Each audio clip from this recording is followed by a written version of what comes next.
ஒவ்வொரு மனிதேசம் அல்லாஹ் ஜல்லஷானுவத்தால ஒவ்வொரு சிறப்பை கொடுத்திருக்கிறார்.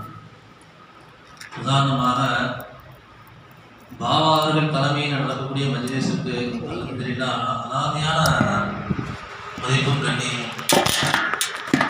அதுபோன்று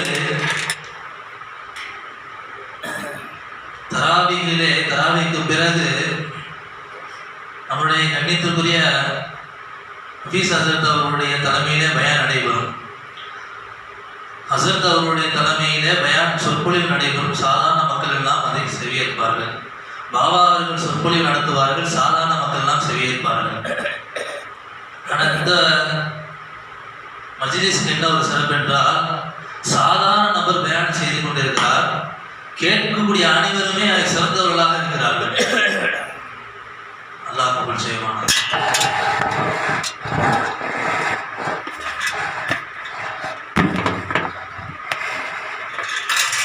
கண்ணியத்திற்குரிய ஹசரத் மௌலானா ஜலாலுத்தீன் ரூமி ரஹ்மத்துல்லாஹி அலைஹி அவருடைய நாவிலிருந்து ஏராளமான முத்துக்கள் வெளிப்பட்டிருக்கின்றன. அதே ஒரு முத்து தான், சொல்லக்கூடிய வார்த்தை கல்வியின் அடித்தளத்திலிருந்து வெளியானால் அது சேரக்கூடிய இடம் கல்வாக இருக்கும் என்று சொன்னார்கள். அந்த அடிப்படையிலே கண்ணியத்திற்குரிய மறைந்த நம்முடைய ஷேகுனா ஓமனூர் பாபா கத்தசல்லாஹு சர்ரவல் அசீஸ் அவர்கள் ஒரு சில உபதேசங்களை இந்த இடத்திலே நான் உண்மைக்கு கடமைப்பட்டிருக்கிறேன். அதிலே அவர்களுடைய சொற்பொழிவிலே எனக்கு நினைவு வந்த ஒரு சொற்பொழிவு என்னவென்றால், ஒரு பெரியார் அவர்கள் ஹான்காவிலே இருக்கிறார்கள். ஆயிரக்கணக்கான முரீதுகள் வந்து செல்லக்கூடிய ஒரு சூழ்நிலையிலே அங்கு ஒரு மனிதர் வந்து இருக்கிறார். அந்த ஹான்காவிலே விருந்து உபசாரங்கள் சிறந்த முறை நடைபெறும். ஆனால் அந்த வந்த மனிதர் அந்த உணவை அருந்தாமல் நின்று கொண்டிருக்கிறார். அந்த பெரியாருடைய முரீதவர்கள் கேட்கிறார்கள், வாருங்கள் அமருங்கள் என்று சொன்னதுக்கு மறுத்துவிட்டார். முடியாது என்று சொல்லிவிட்டார். இது அந்த பெரியார் இடத்துல போய் சொல்லும் பொழுது பெரியார் நேரடியாக வந்து அமருங்களேன், உணவு சாப்பிடுங்களேன் என்று சொல்லும் பொழுது, நான் கேட்கக்கூடிய உணவு கிடைக்குமா என்று அவர்கள் கேட்கிறார். உங்களுக்கு என்ன வேணும் சொல்லுங்க அப்படின்னு சொல்லும்போது, எனக்கு மனுஷ கறி வேணும்னு சொல்லி கேட்குறாங்க. அப்போ அந்த பெரியாரோட சொல்கிறார்கள், என்னுடைய வலது கருத்தை அவர்களுடைய வலது கருத்தை காமித்து அந்த கையை வெட்டி நான் சமைக்க சொல்லி நான் உணவாக தங்களுக்கு தருகிறேன், நீங்கள் நான் அமருங்கள் என்று சொன்னேன். அந்த நபர் கேட்கிறார், நீங்கள் எப்போதும் மனிதனாக ஆனீர்கள், நீங்கள் எப்போ மனுஷன் ஆனீங்க அப்படின்னு கேட்குறாங்க. அந்த பெரியாருக்கு புரியல, என்ன கேட்குறாங்கன்னு சொல்லி தலையை குடிச்சிட்டு நிமிர்றாங்க. அந்த நபர் போயிட்டாங்க. போய் அந்த பெரியாரோட உட்கார்ந்து தன்னுடைய நிலையை பார்க்கிறார்கள். முராக்காபா செய்து தன்னுடைய நிலையை என்னவென்று பார்க்கிறார்கள். அதிலே ஒரு மயில் தோகை விரித்து ஆடிக்கொண்டிருப்பதாக காண்கிறார்கள் அவர்கள். அப்போதுதான் அவருக்கு புரிகிறது, ஆஹா, நம்ம ஒரு விதமான பெருமை ஆட்கொண்டு விட்டதே. பெருமையில ரெண்டு விதம் சொல்லுவாங்க, ஒன்று கிபுரு, இன்னொன்று உஜுபு. கிபுருனா வெளிப்படையா நான் யார் தெரியுமா அப்படிங்கிற அந்த அகந்தையில் இருக்கிறது தான் கிபுர் என்று சொன்னால், உஜுப் என்று சொல்லக்கூடிய அந்த பெருமை இருக்கிறது தனிமையில் அமர்ந்து கூட நம்மளுடைய அந்தஸ்து என்ன தெரியுமா, நம்ம அப்படி இருக்கோம் இப்படி இருக்கோம் சொல்லி தன்னை தானே புகழக்கூடியது. ஆனால் அந்த உஜுப் இருக்கின்றதே பல பேருக்கு தெரியாது. அந்த உஜுப் என்று சொல்லக்கூடிய அந்த பெருமை இருக்கிறது, அது ரொம்ப ரொம்ப ஆபத்தான பெருமை. அது எல்லாம் அந்த பெருமையை நம்ம அனைவரும் பாதுகாப்பானாங்க. பார்க்கிறாலும் மயில் தோகை விழுத்து ஆடிக்கொண்டிருக்கிறது. என்னவென்றால் நான் ஒரு ஷேகு, நான் ஒரு பெரிய ஆளு அப்படின்னு சொல்லி அந்த நப்சு அப்படியே அவங்கள சொல்லி சொல்லி சொல்லி அது அவங்களுக்கு புரியாம தெரியாம இருந்திருக்காங்க. அதுக்கப்புறம் அல்லாவுடைய கிருபையில அவங்க தௌபா செஞ்சு மீண்டு அல்லாவுடைய நெருக்கத்தை பெற்று மிகப்பெரிய சீர்திருத்தம் ஆனாங்கன்னு சொல்லி நம்ம பாபாவர்கள் சொன்னாங்க. இன்னொரு சம்பவம் ஞாபகப்படுத்துகிறேன். காஞ்சிபுரத்தில் வந்து ஒரு மிகப்பெரிய சீதை ஹமீது வலியுல்லான்னு சொல்லி அடங்கியிருக்காங்க. அவங்கள பற்றி பாபா சொன்னது நான் ஞாபகம். என்னன்னா ஹசரத் அவர்கள் எப்போவுமே நிர்வாணமாக தான் இருப்பாங்களாம். உடம்புல வந்து ஒட்டு துணியோடு அணியாம நிர்வாணமாக தான் இருப்பாங்களாம். அவங்க பயன்படுத்தின ஏதாவது ஒரு பொருளை வந்து எடுத்துக்கொண்டு போய் கடையிலையோ வீட்டிலோ வச்சா அவ்வளோ ஒரு பறக்கத்து சொல்லி அந்த மக்கள் வந்து பிரபலமாக இருந்தாங்க. ஒரு நாள் என்ன செய்யறாங்க, ஒரு ஜவுளி கடைக்குள்ள போறாங்க. போயிட்டு ஒரு துண்டு கூட கேட்குறாங்க. அந்த கடைக்காரன் தெரியும் ஹசரத் வர்றதே பெரிய பாக்கியம் அப்படின்னு நினைச்ச ஒரு துண்டு எடுத்து கையில் கொடுக்க, துண்டு எடுத்து கையில் கொடுத்து அந்த துண்டை வாங்கி இடுப்புல கட்டிக்கிட்டாங்க. கட்டின உடனே ஒரு 5 நிமிஷம் இல்லை, இன்னொரு சீதையே அங்கே வர்றாங்க. வந்தா பாபா சொன்ன வார்த்தை ஒவ்வொரு பாபா சொன்னது. அமீது வழியெல்லாம் இருக்காங்க, இன்னொரு சீதையும் அங்கே இருக்காங்க. அவங்க கண்ணு பார்த்துக்குது, கண்ணும் பார்த்துக்குது, கண்ணு பேசிக்குது, கண்ணு பேசிக்குது பாபா சொன்னாங்க. ஒரு 5 நிமிஷம் கான்வர்சேஷன் முடிஞ்சு அதுக்கப்புறம் அவங்க போயிட்டாங்க. சீதேவி இவங்க துணியை கட்டி தூக்கி வீசிட்டாங்க. அந்த ஊர் மக்களுக்கு கோபம். அப்போ எங்கெல்லாம் பார்த்தா மனுஷனா தெரியலையா? இத்தனை நாள் நீங்கள் நிர்வாணமாக உட்காந்துருந்தீங்க, இப்போ என்னமோ யாரோ ஒருத்தர் வர்றாங்க துணியை வாங்கி சுற்றிக்கிட்டு கீழே என்னன்னு கேட்கணும் போலதான்.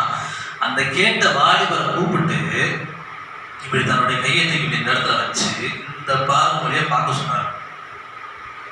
பார்த்தா அங்கே நிற்கக்கூடிய மக்கள் எல்லாமே 5 அறிவு ஜீவராசிகள் போல அந்த மனிதர்களுக்கு தெரிகிறது. குரங்காகவும் நாயாகவும் கழுதையாகவும் 4 கால் பிராணியாகவும் இப்படி தெரிகிறவன். அந்த வாலிபர் பார்த்து மயக்கடிச்சு விழுந்துட்டார். உழுந்து எந்திரிச்சோடனே கேட்டாங்க, என்னப்பா பார்த்தான்னு கேட்கும் போது, இல்லை இவங்கெல்லாம் பார்க்க 5 அறிவு ஜீவராசிகள் கூட இருக்காங்களே அப்படின்னு சொன்னேன். அப்போதான் அதுக்கு சொன்னாங்க, நீங்கள் தான் மனுஷனே கிடையாதுப்பா, நான் ஏன்ப்பா அவங்க முன்னாடி நான் ஆடை அணியணும்? விலங்குகள் ஆடை அணியுது, நீங்கள் விலங்குகளாக இருக்கீங்க, நான் உங்க முன்னாடி நான் அமர்ந்திருக்கேன் நான் அப்படின்னு சொல்லி அசுத்தவள் சொன்னதான் சொன்னாங்க. இப்போ சொல்லக்கூடிய நோக்கம் என்னன்னு சொன்னால், நம்ம என்ன வாங்கியிருக்கோம்? நம்ம மனுஷனாக இருக்கோமா மிருகமாக இருக்கோமா? என்னை கேட்டால் நானே சொல்கிறேனே, நான் மனுஷனே கிடையாது, மிருகம் தான் நான். ஒவ்வொரு அந்த மிருகத்துடைய தன்மை தான் நம்மள்ட்ட இருந்து வெளியாகுது தவிர அந்த மனிதன் என்று சொல்லக்கூடிய அந்த தன்மை நம்மகிட்ட வந்து இருக்கிற மாதிரி தெரியல. ஏன்னா மனுஷனை தான் அல்லாஹ் என்ன சொல்றான், சொல்லப்படும் மௌலுக்காக நல்லா சொல்றான், படைப்பிடத்தில் சிறந்தது நல்லா சொல்றான். அந்த மனிதனுக்கு தான் அல்லாஹ் சொர்க்கத்தை வச்சிருக்கான்னு சொல்றான். நம்ம மனுஷன் ஆயிட்டோமா? எல்லோர்கள் நாதாக்கள் சீதேவி எல்லாமே தன்னுடைய தேவையை விட பிறருடைய தேவையை தான் உட்படுத்தினார்கள். ஒரு தேவை இருந்தாலும் சரி, நம்மளை விட இன்னொருத்தர் தேவையோட வரும்போது சம்பவம்லாம் கேள்விப்பட்டிருப்பீங்க. பாத்திமா நாயை நோன்பு வச்சிருப்பாங்க, யாசனை கேட்பாங்க, 3 நாள் தொடர்ந்து வைப்பாங்க, அதெல்லாம் நம்ம கேள்விப்பட்டிருக்கோம். தன்னை விட பிறரை தேர்ந்தெடுக்கக்கூடிய தன்மை தான் சாலிகள் இடத்துல அதிகம். ஆனால் நம்ம அப்படி இருக்கோமா? நான் என்னைய கேட்டது, நம்ம யாரையும் சொல்லலை. ஏன்னா இங்கே நான் முதலே சொல்லிட்டேன், இங்கே அமர்ந்திருக்கக்கூடிய எல்லோருமே சிறந்தவர்களாக இருக்கிறார்கள். அல்ஹம்துலில்லாஹ். நம்மளுடைய நிலைப்பாடு என்ன சற்று சிந்திக்க கடமைப்பட்டிருக்கிறோம். முந்தானத்து கூட கியாமுல்லைல வந்து சூரத்துல் ஜாசியா வரப்பட்டது. அதில் வந்து ஒரு வருஷம்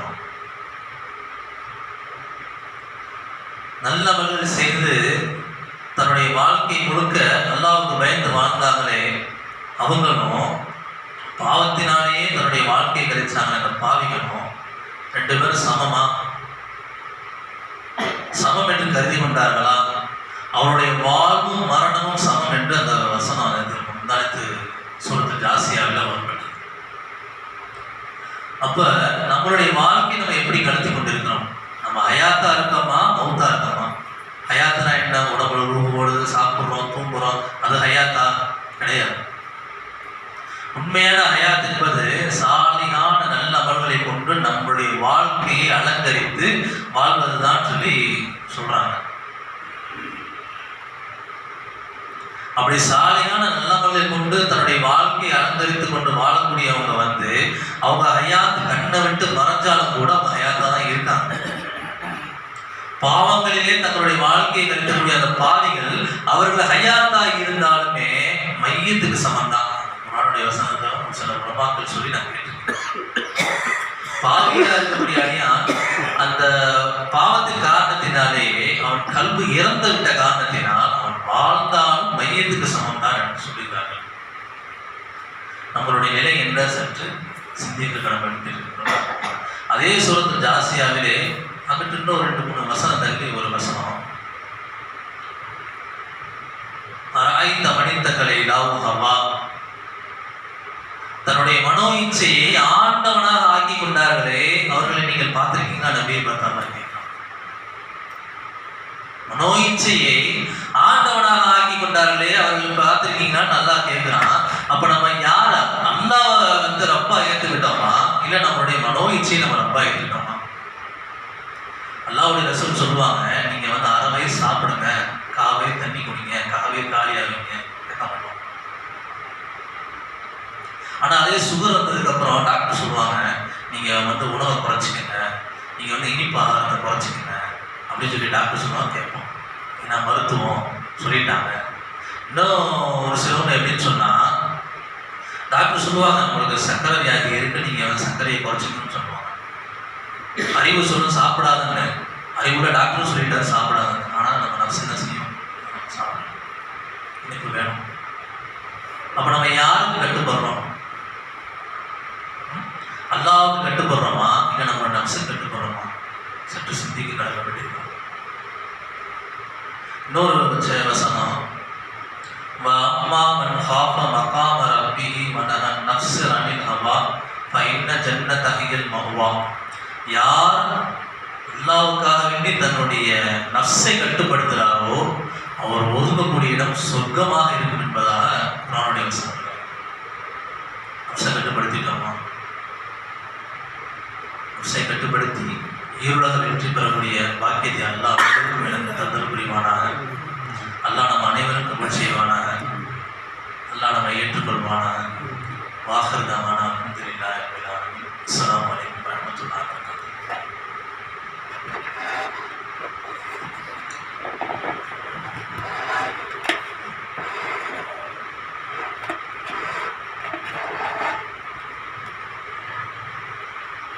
அல்ஹம்துலில்லாஹ். ஜக்கரியா பாய் நல்ல சிறப்பாக நல்ல விஷயம் சொன்னாங்க. அது மாதிரி எல்லாமே தயாராகணும், எல்லாருமே தயாராகணும். எல்லாமே தயாரானது முன்னேற்றம் கிடைக்கும். பொதுவாக வந்து பெரியார்கள் தன்னை மறைந்து தான் வாழ்வாங்க. யாரும் வெளிப்படுத்த மாட்டாங்க. வெளிப்படுத்தக்கூடிய சூழ்நிலை வந்தால் வெளிப்படுத்திடுவாங்க, இல்லைன்னா கிடையாது. அவன் பேன மாட்டாங்க. இதை பற்றி கேள்விப்பட்டிருக்கோம். அவங்க ஒரு வியாபாரி தான். ஆனால் அவங்கள வந்து ஹிலாஃபத்து கொடுத்துட்டாங்க. இவர் ஹிலாஃபத்துக்கு தகுதியானவரா என்று கூட நிறைய பேர் சோதிச்சு பார்த்துருக்காங்க. அப்போ திருச்சி மாசாவுக்கு போயிருக்காங்க. வரும்போது நீ என்ன பெரிய ஒரு ஆள்சாவா அப்படின்னு கேட்டாங்க. இல்லைன்னு கேட்டாங்க. குர்ஆன் தெரியுமா உனக்கு? தெரியாது. ஹதீஸ் தெரியுமா? தெரியாது. அப்புறம் இந்த கலீஃபா அப்படின்னு கேட்டாங்க. எல்லாத்துக்கும் பொறுமையாக இருந்தாங்க. சரி, புகார் சீப்பில் இந்த ஹதீஸ் சொல்லுவாங்களா அப்படின்னாங்க. அப்போதான் அவங்களுக்கு வேகம் வருது, ஜதிவித்து வருது. இப்படி கேட்டாங்களே, உண்மையிலேயே நம்ம வந்து அல்லாஹ்வுடைய வாழாக்களா, நம்ம ஷேഖனுக்கு ஹிலாஃபத்துக்கு தகுதியா இல்லையா என்பதை அப்போ சோதிச்சு பார்க்கறதுக்கான சூழலை நிர்பந்திக்கப்பட்டாங்க. உடனே சொன்னாங்க, நீ கேட்குறது சரியான கேள்வி தான், இதற்கு பதில் வந்து என் நெத்திலே எழுதிட்டு பாருங்க அப்படின்னு சொன்னாங்க. நெத்தி காமிச்சாங்க. நெத்தியில் பார்த்தாங்க அந்த ஹதீஸ் அப்படியே அதை ஓடிட்டே இருக்குது. அதை பார்த்து அவங்க பயந்து போய் உண்மையிலே நீங்கள் அப்படின்னு சொன்னாங்க. இந்த மாதிரி பெரியார்கள்லாம் தெரியாமல் மறைச்சி தான் வந்துருக்காங்க. உங்களுக்கு ஒரு சம்பவம் கேள்விப்பட்டிருப்பீங்க, இது எல்லாம் தெரியும் உங்களுக்கு. வந்து டெல்லியில் வந்து ஒருத்தர் சாதுவான ஆள் மனிதன், எல்லாரும் அவளை கிண்டல் பண்ணுவாங்க, கேலி செய்வாங்க, சிரிச்சுக்கிட்டே இருப்பாங்க. இராணுவ வீரர்கள் மத்தியில் செருப்பை தொடர்ச்சி சரி பண்ணி வச்சுட்டே இருப்பாங்க. இதே அவருக்கு வேலை. ஆனால் அவர் யாருங்கிறது யாருக்குமே தெரியாது. அந்த மாதிரி நம்ம மறைச்சு வாழ்ந்துகிட்டே இருந்தாங்க. ஒரு தடவை அந்த டெல்லி ஜாமியா மஸ்ஜித் கட்டினது யாருங்க? ஷாஜஹான். அவரே கட்டினார். கட்டினதுக்கு பின்னாடி எல்லாரும் சொன்னாங்க, கிபிலா கோணலாக இருக்குது, சரியில்லை சொன்னாங்க. இவ்வளோ செலவு செஞ்சு ஒரு உயரமாக கட்டியிருக்கோம், கிபிலா சரியில்லைன்னு சொன்னாங்களே அப்படின்னு ரொம்ப காலம் வச்சுருக்கோம். பல பேருக்கு கேட்டுக்காரு. அது கிபிலா சரியில்லை தாங்க சரி பண்ணான். அதில் ஒருத்தர் சொன்னார், கிபிலாவை சரி பண்ண வழி இருக்குது. என்ன வழி சொல்லுங்க? அந்த கிபிலாவை சரி பண்ணினால் உங்கள் ஆட்சி போயிடும். உங்கள் ஆட்சி நினைச்சுக்கிட்டாங்க, கிபிலா சரி பண்ண முடியாது.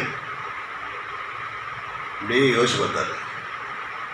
சொன்னது, அப்படி ஆட்சி போனாலும் பரவாயில்லை, பள்ளிவா செஞ்சாகும் அப்படின்னாரு.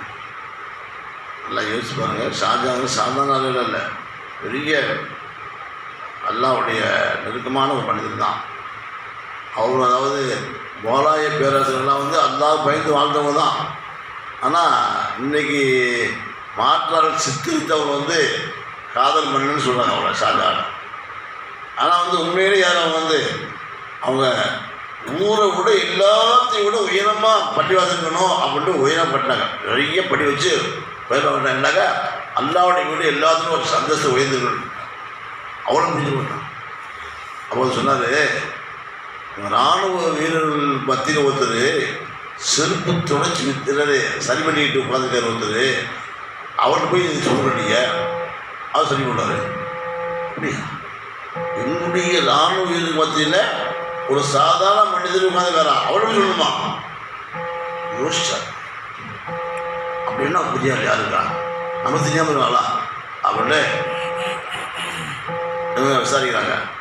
அவனையே கேட்குறீங்க, கிருக்காய் நாங்கள் எல்லாம் கிரிக்கெட் போடுவோம், விளையாண்டு இருப்போம், அவரை அடிச்சு விளையாடுவோம், நமாஸ் பண்ணுவோம், என்னமோ எல்லாம் சிரிச்சுட்டே போடுவார் அப்படின்னு எல்லாம் சொன்னாங்க. இதே பெரியார்கள் தன்னை மறைச்சு வாழ்றது அப்படிதான், யாருமே வெளிப்படுத்த மாட்டாங்க. நிர்பந்தம் ஏற்பட்டு விட்டால் அப்போ வெளிப்படுத்துவோம். இப்போ ஷாஜஹான் செய்கிறார், நேராக இராணுவ அந்த முகாமுக்கு போகிறார். போய் இப்படி ஒருத்தர் இருக்காரா? ஆமாம் ஒருத்தர் இருக்காரு. அவரையும் கேட்குறீங்க நீங்கள்? எல்லாம் பயந்து போய் அரசு எல்லாம் இராணுவெல்லாம் பின்னாடியே வராங்க. அவன்கிட்ட போகிறாங்க. சலாம் சொல்ல இவர் பார்த்தாரு. கேட்டா எல்லாரும் மாட்டியா அப்படின்னு கேட்குறாரு. பேசாமல் இந்த உடனே சொன்னார், எல்லாரும் சொன்னாங்க இந்த ஜாமியாத்துக்கு கோணலாக இருக்குது, அதை சரி பண்ணணும்னு சொன்னாங்க. அது நீங்கள் ஒருத்தரையும் சரி பண்ண முடியும் அப்படின்னு சொன்னாங்க. அப்படின்னு சொன்ன உடனே அவன் முகமெல்லாம் மாறுது, அப்படியே கம்பீரமான முகம் மாறுது, அப்படியே வேகம் வருது, அப்படியே வருது. அப்படியே ஒரு பார்வத்தாரு, என்ன சொல்கிறேன் சொல்லு அப்படின்னு. எல்லா ராணுவம் பயந்து போயிட்டாங்க. என்னடா இவருக்கு இவ்வளோ முகம் இருக்குதா, இவ்வளோ வேகம் இருக்குதா அப்படின்னு எல்லாரும் அவரை அப்படியே ஒத்து பார்த்தாங்க. ஆமாம், இவ்வளோ கம்பீரமான தோட்டம் இருக்குது. அப்போ அவர் சொல்கிறாரு, நான் அந்த ஜாமி சரி பண்ணா உன் ஆட்சி போயிடும். என்ன சொல்ற? ஆட்சி பண்ண பரவாயில்ல. அதுக்கு முன்னாடி ஆட்சியை பிள்ளைய கைப்பற்றினாங்க. அது சமூகம் காணாது, அசல் இதுதான். அப்போ நான் சரியில்லை. உடனே அவர் சொன்னார், பெரிய ஒரு கைத்து எடுத்துருவாங்க, அந்த ராமேஸ்வரம் சுற்றி அந்த கைத்து கட்டுங்க அப்படியே என் கையில் கொண்டு கொடுத்துக்க வேண்டாம். இவங்க 2 காலத்து கொடுத்தாங்க. யாருதான் எனக்கு இப்படி ஒரு சோதனை வந்துருச்சு, நான் இருக்கிற இடம் தெரியாமல் நான் வாழ்ந்துக்கிட்டு இருந்தேன், இன்றைக்கி என்ன எல்லாருமே வெளிப்படுத்திட்டாங்க, நீங்கள் தான் அந்த கிருபை செய்யணும், இந்த கிபிலா சரி கூறாங்களா அப்படின்னு சொல்லி போட்டு துவா செஞ்சு எழுந்து போனாங்க. அந்த கைத்தை பிடிச்சி இழுத்தாங்க, சரியாயிடுச்சு. இன்றைக்கி அவங்க அங்கே டெல்லியில் ஆடியிருக்காங்க அப்படிங்கிறவங்க ஏற்கனவே யாமல் என்ன செய்யாமல் இது எனக்கு வந்து சுவிட்சாக சொன்னாங்க இந்த பேன் சொன்னாங்க. ஏன் சொல்ல வரலாக்க ஆன்மீகவாதிகள் எப்பொழுதுமே தன்னை மதித்துத்தான் வாழ்வார்கள். என்னோட வெளிப்படுத்தப்பட்ட சாமானியத்தில் அதை விஷயம் தெரிஞ்சுதான் அவன் போய் மண்டிடுறது. ஒரு இடத்துல ஒரு புத்தர் மோயினா இருந்தார். அவரே பெரிய போய் இருந்தார். பாவா நீங்கள் எனக்கு பயந்து விடல. என்ன பயந்து விடுங்க? நான் சாதாரண மோயினா இருக்கேன். இல்லை உங்களை பற்றி யாருக்கும் தெரியாது, ஆனால் எனக்கு வந்து சொல்லியிருக்காங்க. அப்படியா, சரி வா போவா போனாங்க. பயந்து கொடுத்தாங்க. அப்படிலாம் இல்லை. ஏன் சொல்ல வரலாக்க நல்லவர்கள் தன்னை மறைத்துதான் வாழ்வார்கள். ஒரு சிலர்களை அல்லாஹ் வெளிப்படுத்தி காட்டுவான் சமுதாயத்துக்கு வழியப்பா. முகவசரம் வந்தாங்க வெளிப்படுத்தினா, ஷேக் வந்து ஆத்தம் இருந்தாங்க அல்லாஹ் வெளிப்படுத்தினா. இப்படிலாம் வெளிப்படுத்தக்கூடிய ஒன்று இருக்காங்க. ஆனால் அவங்க வெளிப்படையான சேவை செய்யக்கூடியவங்க தான். அவங்களாம் சாதாரண ஆளுமா இல்லை, ஆடிமாக இருந்தாங்க. அவங்கள வந்து அதாவது ஷேக் வந்து ஹாஜா நுழைஞ்சிச்சுக்கிறது அது ஆன்மீகவாதி மட்டும் இல்லை, ஆளுமும் கூட. அவசரம் ஆளுமும் கூட. என்னது நிறைய மசாலா ஊதிட்டு அந்த பட்டம் வாங்கிட்டு தான் ஆன்மீகத்தில் ஈடுபட்டாங்க.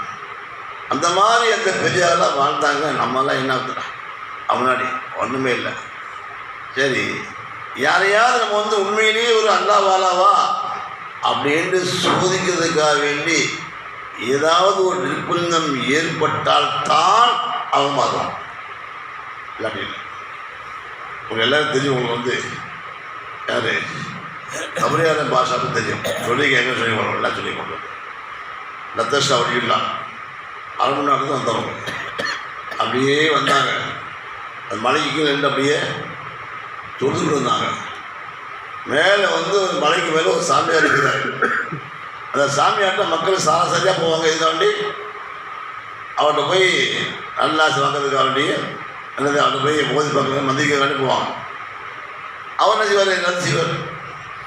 இவர் வெள்ளையான வெண்ணிற ஆடை உடுத்தி கீழே வந்து பண்ணது அந்த மலைக்கு வந்து தொழுதுட்டு பார்த்த உடனே மக்கள்லாம் இந்த மாதிரி வந்து மனிதர்கள் எதிரியை பார்த்ததே இல்லையே, போய்ட்டு போவோம் அப்படின்னு மக்களை வந்து திரும்ப ஆரம்பிச்சாங்க. மேலே போகிறது குறைஞ்சி போயிடுச்சு. மேலே போகிறது குறைஞ்சி போயிடுச்சு. இவங்க பார்க்குறாங்க, என்னென்னா அது எல்லாம் மேலே போயிட்டு இருந்தாங்க, நம்மள்கிட்ட வர்றாங்களே, இது சரியாக வராது என்னவோ சொல்லி பார்க்குறாங்க. யாரும் கேட்கமா தெரியல. ஆனால் அந்த சாமியாரும் தெரிஞ்சு போச்சு இவர் இருந்தார்.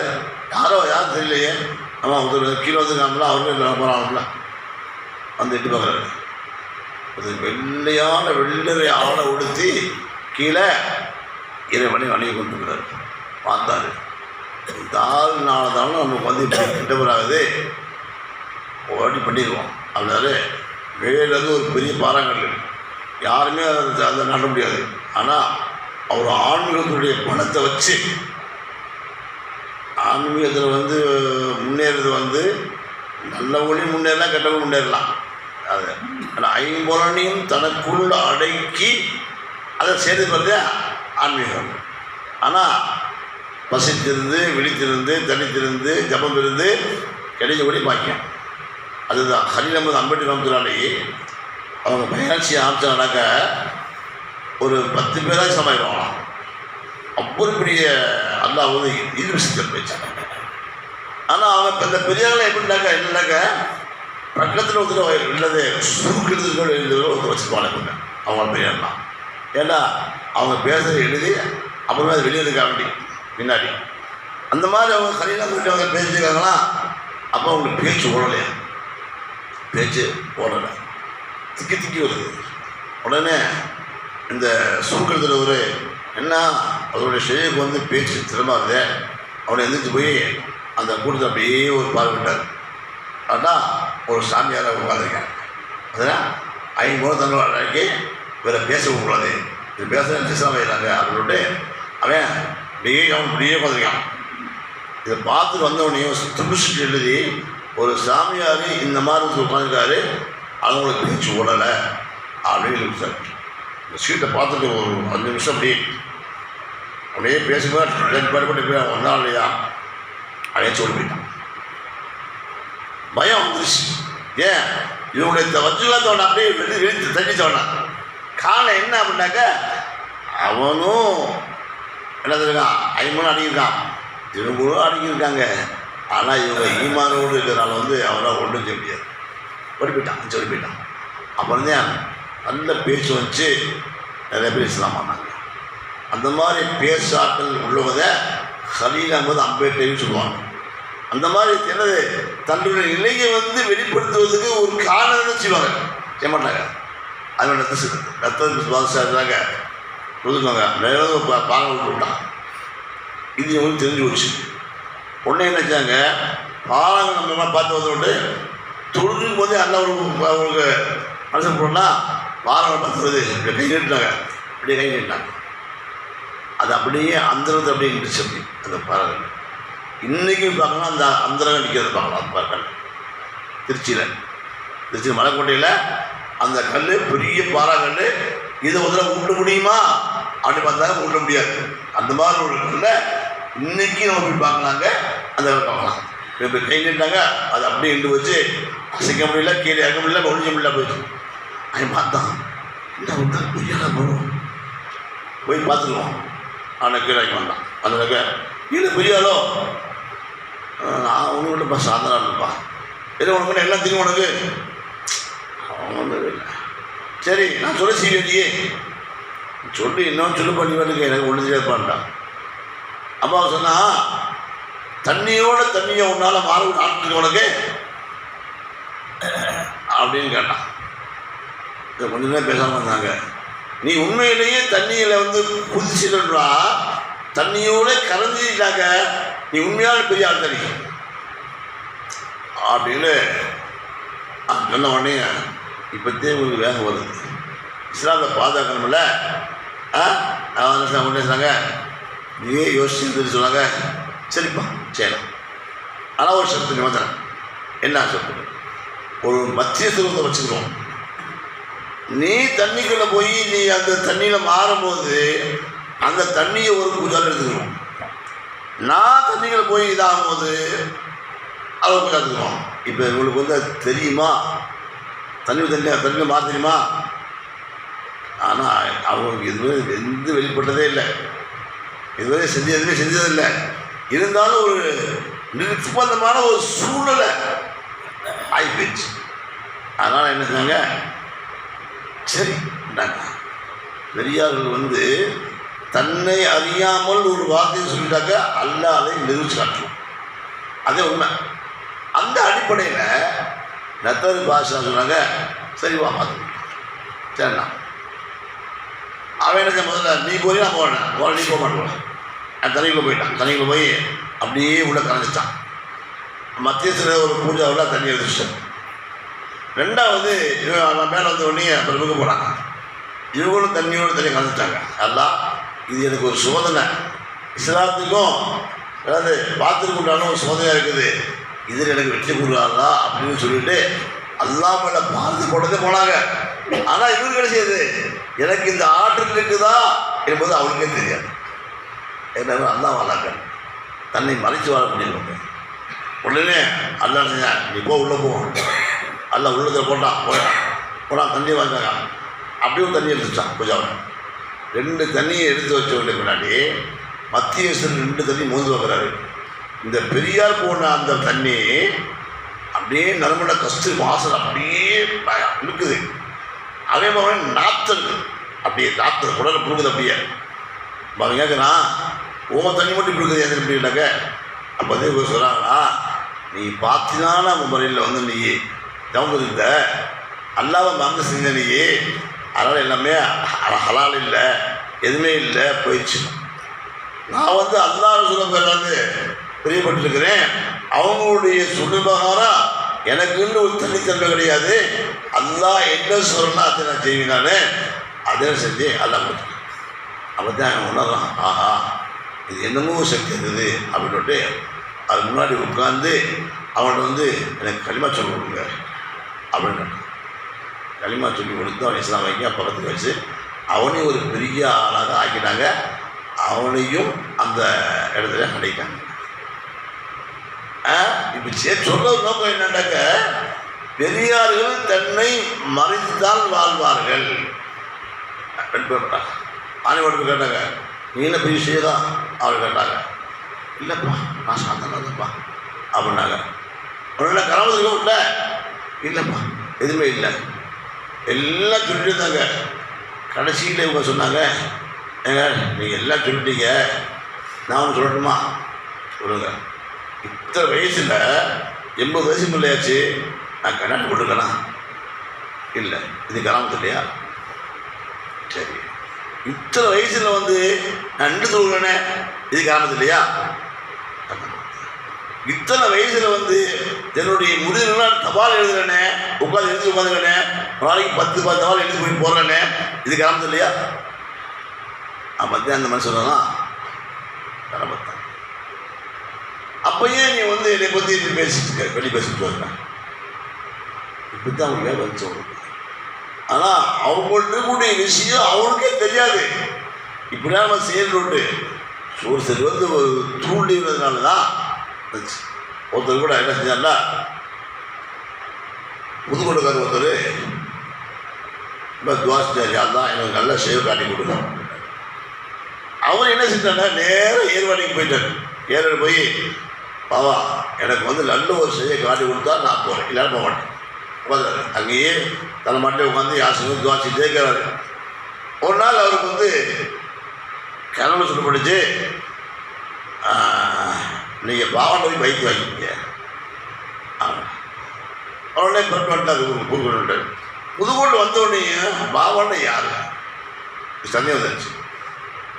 விழாங்குளத்தில் பாவாண்டை கூப்பிடுறாங்க, ஆனது பாவாண்டை கூப்பிட்றாங்க, யார் பார்க்குறது அப்படின்னு ஒரு சந்தேகம் வந்துருச்சு அவருக்கு. திரும்பி இருந்தார், சரியா திருப்பலாம் திரும்பி போயிட்டார். போய் என்ன தீர்ச்சார்,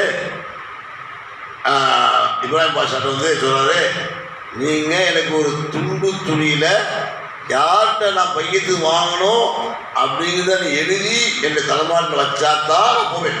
மாட்டேன் உட்காந்துருக்க அழுகிறாரு, துணிக்கிறா, கேட்குறாரு. ஒரு நாள் ஆச்சு. ஒரு நாள் ஒரு துண்டு துணியில் ஆரணி எம்ஜே முகமது கமாலுத்தீன் என்ற பாவாட்டை நீ பையத்து வாங்கி தாவத்தாச்சு. உடனே இவங்க அதை எடுத்து சந்தோஷப்பட்டுக்கிட்டு நேராக புறப்பட்டு சேலத்துக்கு வந்தாங்க. சேலத்தில் வந்து வாசல் ஏறின உன்னையோ பாபா சொன்ன வார்த்தை, ஏப்பா பிரியாணி மாற்றி விட்டுருக்கீ, இதெல்லாம் சேலமா நீ உன் பயிற்சி நீங்கள் வர வேண்டியதானா? அவங்க எவ்வளோ பெரிய மகன், அவங்க வந்து நூறாம் வழியில் வந்து அவங்கள்ட்ட போய் மாட்டி விட்டே நீ, கொண்டா துணியை கொண்டா. எப்படி அவங்களுக்கு தெரியும்? இதுதான் அவங்களுடைய பெரியாருடைய சம்பவம் தான். இது வந்து நான் நேராக கட்டி அவட்டே கேட்டேன். ஆமாம். அப்போ நான் அங்கே தான் நம்ம ஸ்டார்டிங் நான் பஸ்ஸாக உஷாக இருக்கிறேன். பாவம் டெய்லி வந்து 11 மணிக்கு வந்துடுவாங்க, 10 பேர் சொல்லிட்டு பிள்ளை சொல்லுவாங்க, கீழே உட்காந்துருப்பாங்க. அவரை சந்திக்கிறது உடம்பாக்கம் நிறைய வருவாங்க. உடம்பாக்கம் வந்தாண்டாக்கா லட்சம் விடுவாங்க. இந்த மாதிரி வந்துருக்கீங்க வாங்க, என்ன சொல்ல ஒரு நேரம் மதியானம் சாப்பாடு எங்கள் வீட்டில் தெரியும். அப்புறம் ஓடி போடணும், தங்கக்கூடாது இல்லை. ஏன்னா என் மருமையாக வேகமான ஆள் அட்டு போடுவார், என்னையை திட்டு போடுவார். அப்படி போயிட்டு இருப்பார். அது மாதிரி அவன் சொன்னாங்க, பரவாயில்ல கல்பிட பொருள் பார்ப்போம் அப்படின்வாங்க. அவங்க என்ன செய்வாங்க, பாவாண்டி சுபத்துன்னு விட்டு ஏன்ட்ட வந்துடுவாங்க. இந்த பாவா சொல்லுவாங்க, தமிழ் தைங்க அப்படின்னு சொல்லிடுறது. ஆனால் அந்த என்ன போல இல்லையே, இல்லை மாளிகை தங்க சொன்ன. அப்படியா, அதெல்லாம் தங்கக்கூடாது சொல்லுவாங்க. ஏன்னா நமக்கு தான் கஷ்டம். அது விருந்தாளியை பூசை கடமை இல்லையா, அதெல்லாம் முடியாது பண்ணுறோம். அந்த மாதிரி அவர் துணியை கொண்டு வந்த உடனே துணியை பிடிக்கிட்டு அவர் பயிர் கொடுத்து அனுப்பிட்டாங்க. இதுதான் அந்த பெரியாருடைய வாழ்க்கையெல்லாம் தன்னை மறைச்சு வாழ்றவங்க அவங்க வந்து யார் தானே வெளிப்படுத்தும் கிடையாது. அவளை வந்து ஆனாலும் அப்படித்தான் எப்போ வெளிப்படும் அப்படிங்கிறது யாரும் சொல்ல முடியாது. அது அல்லாஹ்வுக்கு தெரியாது. வந்து இவர் உண்மையிலேயே இறைவனுடைய நேசரா என்பது எப்போ தெரியும், நிர்பந்திக்கப்பட்டால் மட்டுமே தெரியும். இல்லைன்னு தெரியாது. அது மாதிரி ஆணி பாபாவுடைய சிவத்துகள் நிறைய இருக்குது. யாருமே அதை புக்காக போடல இது வரைக்கும். போட்டால் நல்லது, நிறைய அவங்களுடைய கிராமத்துக்கு நிறையா இருக்குது.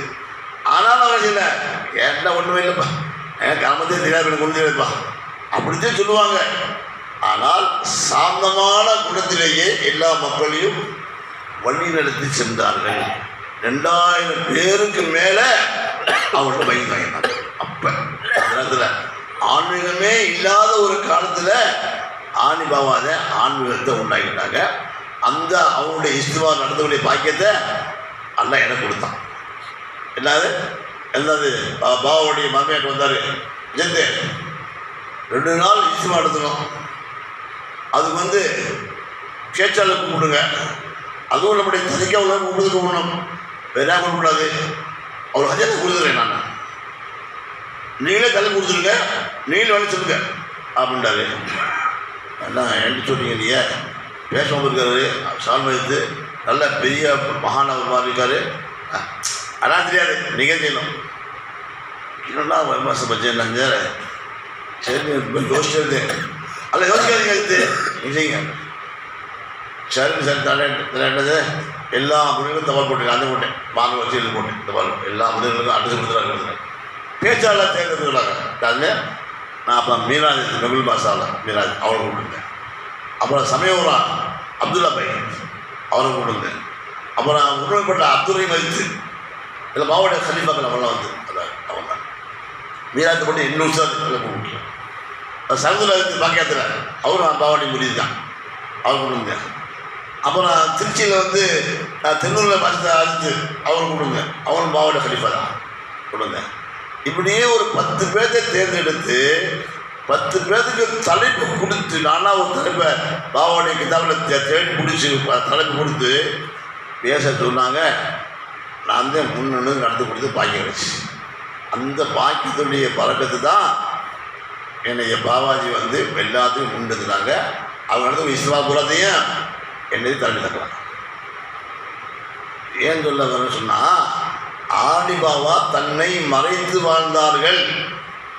அந்த சேலத்தில் தாருசலா ஸ்கூலில் உண்டாக்குவதுக்கு திறந்த மைதானம் இருந்துச்சு. பாபாவுடைய போர்க்களத்தால் அதில் அடிக்கடி நாட்டினாங்க. அப்போதே துவாட்டாங்க அந்த அப்போதே அது குணம் அது இதாகிடுச்சு. 2000 பேர் எல்லாம் கொடுத்தாங்க, வந்தாங்க, எல்லாம் உணமாக கொடுத்தாங்க, எல்லா பேரும் வந்தாங்க. முதல்ல இஸ்திமா நடத்துறது ஆணி பாபா தான் தமிழ்நாட்டில், வேறு யாரும் கிடையாது. அதுவும் பாபானது ஒத்துக்கிறவே சரிக்கும். நானே சுல்தானை சேர்ந்து அதனால் எல்லாம் சேர்ந்து சூப் ஷாப்பு எல்லாம் சேர்ந்து பாபாட்ட வற்புறுத்தலாம், பாபா இஸ்திமா நடத்துவேன், அதெல்லாம் கணப்பா அப்படின்வாங்க. இல்லை பாபா நடத்துவேன், ரொம்ப வற்புறுத்தலையும் திருச்சி நடத்தலாம் அப்படின்னு முடிச்சோடனே திருச்சி வர ஒத்து வரல, ஏன்னா புதுசாக தெரியாது சொல்லிட்டு. அப்போ என்ன செஞ்சாங்க, சேலத்தில் நடத்தலாம் அப்படின்னு. அப்போ சேலத்தில் உசாதில் இல்புலேருந்து நினைப்பேன், சேலத்தில் நடத்தலாம் அப்படின்னு முடிவு செஞ்ச உடனே அப்போ அந்த ஊர் மக்கள் என்ன சொன்னாங்க, இங்கே நடத்துங்க, நாங்கள் எல்லா சேவையும் நாங்கள் கூப்பிடுத்துக்கிறோம் அப்படின்னாங்க. சாப்பாடு பொறுப்பெல்லாம் கற்றுக்கிட்டாங்க. எல்லாம் சந்தோஷம். அப்படியே அதேமாரி கமிட்டி ஒன்று இருந்துச்சு. அவங்க சொன்னாங்க, நான் ஒரு நாள் ஃபுல்லாக சாப்பாடு போய் இது பொறுப்பு நாங்கள் எல்லாம் செய்கிறோம், பெரிய வேலை நடத்திங்கண்ணா. அப்போ சுபிஷாவெலாம் இருந்தாங்க. சுபிஷா முன்னாடி நடந்து கொடுத்தாங்க. அவரை ஃபஸ்ட்டு முதல் அவங்க நடந்து கொடுத்தாங்க. 2வது தான் அவர் சாமி நடத்துகிறாரு. 3வது சொன்னேன் பெரிய இஷ்டமாக எல்லாம் நம்ம கூட நடத்துனாங்க. அதோட முடிஞ்சு வச்சு. அப்புறம் பல்லோடு நடத்துனாங்க, பாண்டி நடத்துனாங்க, எல்லாம் செஞ்சாங்க. அதனால் நம்ம முன்னிக்கலை, போனோம், எல்லாத்துக்கும் போனோம். ஆனால் ஆணி பாபா அவங்களுக்கு விருப்பம் இல்லாமலேயே செய்யப்பட்ட ஒரு இஸ்திமா. அந்த இஸ்திமா மூலம் தான் எல்லாம் சிவத்துக்கள் வெளியாச்சு. அவங்க சாதாரண வந்தாங்க, எதையும் அவங்க அடிக்கிறது எல்லாமே அதான் வந்தாங்க. உட்காந்தாங்க, ஏப்பா என்னையே இப்போ புள்ளி இழுத்து போட்டிருக்கேன், நான் பாட்டு நாட்டுக்கு இருந்தேன் இஸ்திமா நடத்துகிற பேரில் இப்படியே உட்காரிக்கிறது என்ன சொன்னால் சொல்லுங்க, நான் கேட்டு நாங்கள் செய்வோம் அப்படின்னு கூட உள்ளவங்களாம் சொல்லி சூபி சாதனைக்கு அவர் தான் வேகமாக இருந்தாங்க, நடத்திக்கிட்டாங்க. அதுக்கு பின்னாடி பாபாஜி எல்லா ஊர்லேயும் இஸ்திமா நடத்த ஆரம்பித்தாங்க.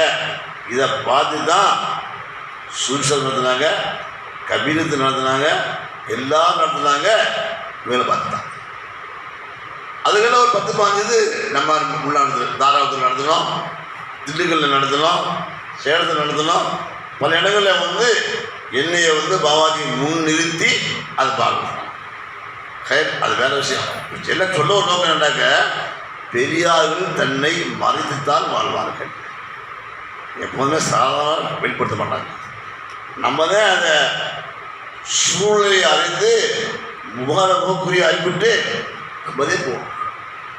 தமிழ் பாஷா வந்து தன்னை வெளிப்படுத்தலை, வந்தாங்க, அங்கேருந்து வந்தாங்க.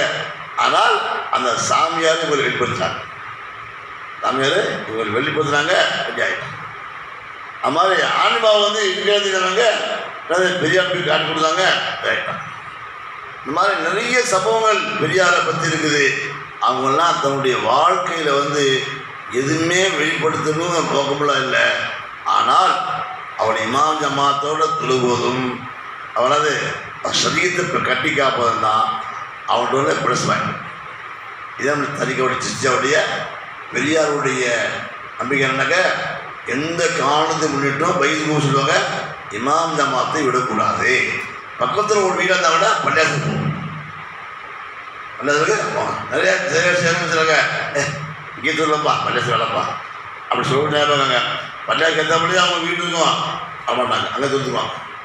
அப்படிலாம் இருக்காங்க. நாங்களாம் கண்டுபிடிச்சி இன்னும் வந்து திட்டிருக்காங்கலாம், திட்டாதப்பா அவன் அப்படி தான் அப்படிலாம் சொல்லிடுறது. நான் இப்படிலாம் செய்தாங்கன்னு சொல்லி சரி எப்படியே ஒன்று அவங்க எல்லாம் அடைந்தாங்களா அல்லது எப்படியே தெரிவித்துறாங்களோ அது நமக்கு தெரியாது. ஏதோ செய்கிறாங்க, அவ்வளோதான். சொல்வது நோக்கம் என்னன்னு சொன்னால், நல்லவர்கள் தங்களை மறைத்துத்தான் வாழ்வார்கள், சாமானியத்தில் வெளிப்படுத்திக்க மாட்டாங்க.